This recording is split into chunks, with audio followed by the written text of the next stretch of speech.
What a great picture from Nicole Franklin looking south of Waxahachie as that storm moved through there. And man, I can tell you that this picture is a perfect example, it perfectly encompasses what we saw yesterday, looking at all of the prolific lightning out there and then the beautiful rainbow that ended everything, and got plenty of pictures of that rainbow. And I can tell you that this was an amazing moment captured. To me, this was absolutely one of my favorites of the pictures, and there were a ton that I loved that you sent yesterday. This one it just captured the moment so perfectly. There's a lot less going on today. I can tell you there's one little shower here in Navarro County, not doing a whole lot. Looks like it could be intensifying a little bit, so there could be some heavier rain coming out of that. Might be some small hail a little later on if it's able to keep growing, but looks like a lot less coverage across our area, unless that storm and another one maybe produce a couple of outflow boundaries and then all hell could break loose. But today it does look like maybe this little storm here could probably be one of few that we see across our area. Temperatures are warming up today to the mid-90s, and then overnight tonight we're going to be in the low 70s. So we're right around those summer temperatures that we would expect for this time of year. Now we do have this outflow boundaries on the brain. I've been talking about them so much the last several days, but we have this disturbance moving in from the west, and this will produce storms overnight tonight, and early tomorrow morning we'll start to see those move towards our area. I think that first round that will move into the Metroplex probably around noon or so should stay mostly north of our area, probably north of I-20. It's what we'll see tomorrow night that I think has a better chance of impacting our area, and we are under an enhanced risk of severe weather. Now you see this is a broad area for that, and the fact of the matter is that we really are not entirely too sure where all the storms could pop up. So there's a large area where severe weather could occur.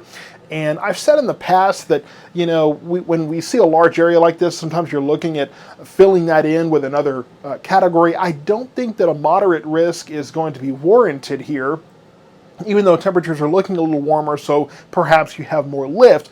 Overall, I just don't know that we are looking at a moderate worthy risk tomorrow, but I think enhanced is probably okay. So we do have that enhanced risk for tomorrow. I think the highest risk is going to be damaging winds, followed by a decent chance of some large hail there. The flooding risk, I think, is generally low across the area. Now, on a localized basis, whether you're in Ennis, Corsicana, or Wortham, some of those areas that have seen a lot of rain over the last few days, really, I would say that for the most part, I think that we should keep in mind the possibility of flooding there. But again, I think overall in the area it's low, but localized, you could have more of those issues. And then the tornado risk, I think, is low. It's not zero, but I do think that it's generally a low tornado risk. It just doesn't look like a very good setup for tornadoes. So tomorrow morning, we're going to see off to our northwest this line of storms, and then that will generally weaken as it moves into the area, and we could see a little bit of that north of Fort Worth tomorrow. Again, this whole model is not saying it's exactly going to be in that area. This is an estimation, okay? So it's saying that we should see remnants of that, but by the time you get to 3 o'clock, of course, we're warming up, and that will cause these things to blossom once again. So the remnants of that will blow up, and it looks like it will be mostly north and east of us. So I think, for right now at least, I think the model's onto something when it says that mostly to the northeast tomorrow afternoon. We could see some of that in our area though, and if it does manage to make it this far south, that could limit what we see tomorrow night. 6 o'clock tomorrow, we see a few of these starting to pop up, but off to the northwest, we'll be looking again. By 9 o'clock, though, looks like we have this line of thunderstorms moving in. Could very well be a round of severe weather. And again, this is not saying that it's exactly going to be this shape in this place.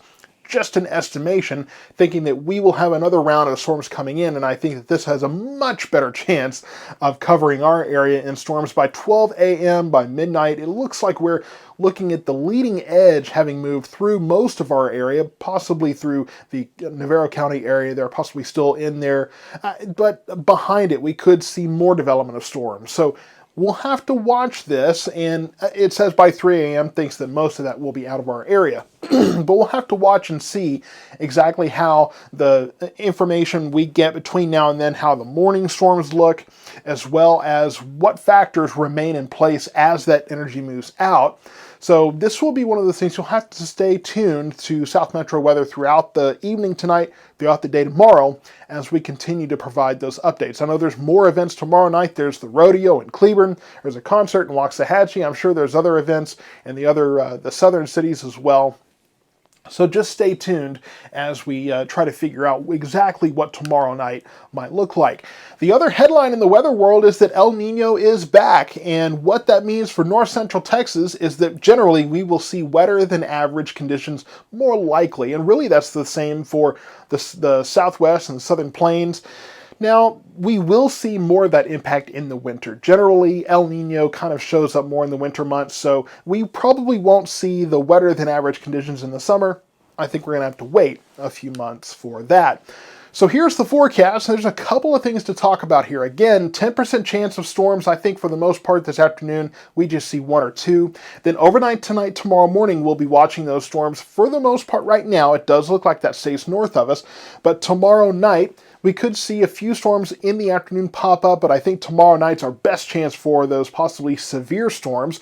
Sunday looks dry. Then let's get to Monday, Tuesday, Wednesday. Talk about the fact that Monday we have a cold front moving in.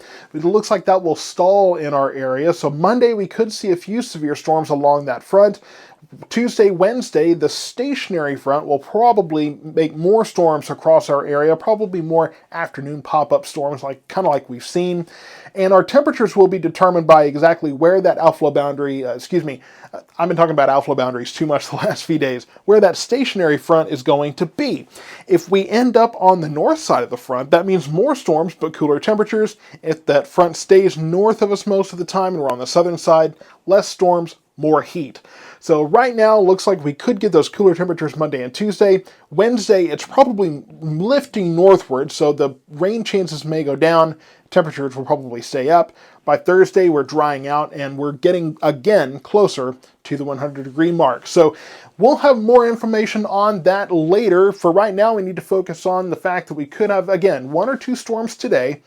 Tomorrow morning and around noon, we'll watch to see what that first round of storms does, if that can impact us.